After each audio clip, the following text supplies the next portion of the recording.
I'm probably overthinking this, but I really hope I don't end up being the next go-to YouTuber for point-and-click games. I've already talked about the first two Sam & Max remasters, and I think I've made it very clear why I'm not into this kind of stuff. And while I love Sam & Max for the weirdness of it all, having to actually play them was the worst. I am still interested in checking out more of Sam & Max, but only because it's Sam & Max. If people end up wanting me to play more point-and-click games, I think I'm going to lose my mind. Hell, I already said I wouldn't play anything outside of Sam & Max, and look where I am now making this video. The title doesn't lie, by the way. I literally referenced Pajama Sam once in one of those videos, and that was enough for my friend to ask me to play it. I mean, it's not like I have to. In fact, I probably would have said no if it were anything else. Although, if I'm being honest, a Pajama Sam game didn't seem like a bad one for me to cover. I mean, yeah, I don't like to play games where I constantly have to look things up, but these games were made for little kids. So in that sense, I, a 22-year-old, shouldn't have a hard time with one. Needless to say, I took their request as an opportunity to play a point-and-click game that I could probably get through fine. So I bought myself a copy, and here's how it went. Pajama Sam 2, Thunder and Lightning Aren't So Frightening, was released by Humongous Entertainment in 1998. I'm starting off with the second game because that's what my friends said they used to play.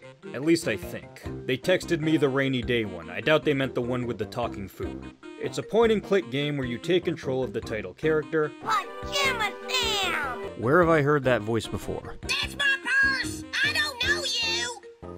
The game is about Sam going through his attic to a giant weather factory in the sky trying to stop a storm outside of his house. Are all point-and-click games about throwing weird shit at you. It's there where he meets the two factory runners, Thunder and Lightning, who he wants to get rid of the storm. Right when they explain to Sam why the storm is actually a good thing, he trips and falls on the obligatory everything goes wrong button, causing a bunch of machine parts to be scattered throughout the factory. And now Sam needs to find them and put them all back in the right place. So right off the bat, yeah, I was able to get through this game fine. I mean, this has to be the only point-and-click game I've ever played where I didn't have to look anything up. But then again, this is basically a baby game. These are not complicated puzzles we're talking about. You see a crate, you open it with a crowbar. You see a hall of falling ice, you put on a hard hat. You see a robot on the brink of starting a union dispute that may lay off thousands of workers and possibly bring the weather factory to a standstill, leaving the world open to day after tomorrow levels of ecological disaster. You give him a ribbon. None of these reach the same level of nonsensical bullshit that you would get in something like Sam & Max. Like, the closest they come to being that cryptic is this one instance where you need money to free one of the parts from a vending machine. And the way you get that money is by creating a rainbow to which a pot of gold will appear next to it. It's a bit of a stretch, sure, but even then there's a book that tells you how to make said rainbow. You're not told what it's for, but you'll probably end up doing it anyway out of curiosity. The gold is just a nice surprise. With how simple it all is, it's hard to say that this is top-notch puzzle design you got here. The funny thing too is that if you were to give me anything other than a point-and-click game, I actually do like puzzles. I like having something that isn't easy to figure out, so I really shouldn't be enjoying these ones with how simple they are. But honestly, with how bad I am at point-and-click games specifically, especially after dredging through Sam & Max, I'm just happy I was able to find one where I didn't have to look anything up. Also, after coming off of Sam & Max, I gotta say I have a weird appreciation for how seamless it is to interact with everything. Something I've come to realize after playing these two games back to back is that clicking on things in these kinds of games is a complete drag. And I don't mean that in how there's a lot of stuff you have to wade through. I mean how you have to slowly walk through it all. Whether it be something across the room or something in a completely different area, I don't like waiting for my character to catch up whenever I think I'm onto something. It adds so much unnecessary downtime and is only made worse if whatever hunch you have ends up being wrong. So you're basically wasting your time waiting for the game to tell you you're wasting your time. It's also not even like the traversal itself is anything that fun. You're just walking around. In a weird way, this makes the whole point-and-click aspect of point-and-click games kind of suck. Now, the reason I point this out is because Pajama Sam pretty much does away with this. 80% of the time, Sam stays put in whatever room he's in. For anything you click on, he'll likely just say something about it from where he's standing. In fact, some of this stuff doesn't even warrant a reaction out of him. They're all just these random objects that play these little animations when you click on them. Little little side note, these animations kind of fix another issue I talked about in my Sam and Max videos. You might remember me saying how I didn't like that while you're trying to figure out the order of things you need to interact with and what item goes with what, you're also trying to figure out exactly what around you has anything to do with solving a puzzle, and what are just pointless objects for Sam to say something funny about. Sam the dog, not Bobby Hill. Now the thing about these objects in Pajama Sam is that they are also kind of pointless. But the fact that Sam doesn't acknowledge them is a pretty clear indication you're not required to interact with them to solve any puzzle.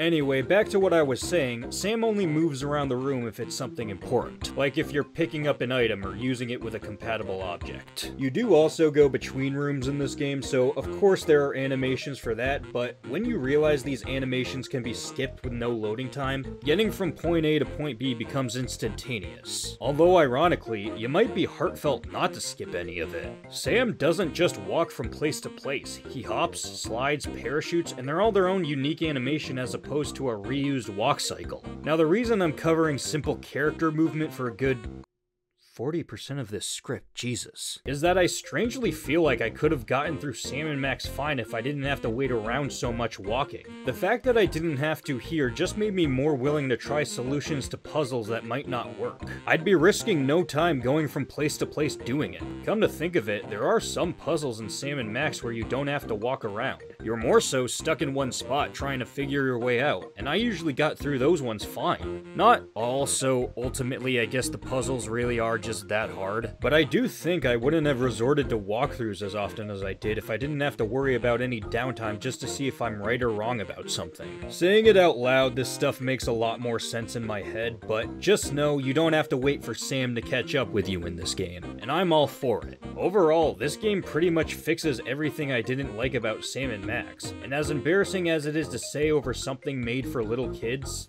I kind of like it for that. Now before I finish up, I do think I should at least talk about everything around the general puzzle solving and stuff, and it's whatever.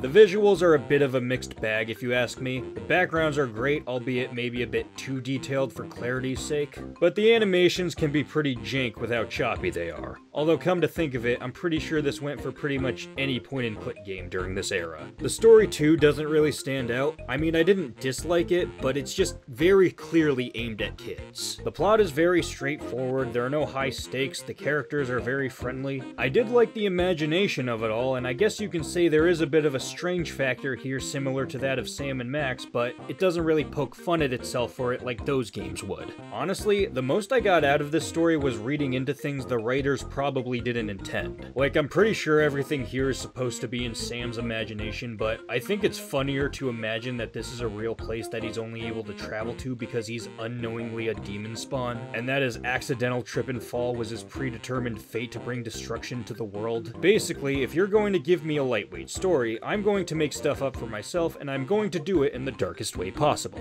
I mean, I've done it before. So yeah, I guess it wasn't all there for me, but I am still pretty glad I checked this game out. God, I just know there's gonna be people making fun of me for liking kiddie stuff over actual hard puzzle design, but damn it, I don't care. These kinds of games have always been a pain in the ass for me, and I'm just happy this one wasn't. So yeah, that's Pajama Sam 2 for you. If you want to check it out, it's only like $7 on Steam. It's about an hour long, so you're not really going out of your way playing it. If you're bad at point-and-click games like I am, maybe this is the game for you.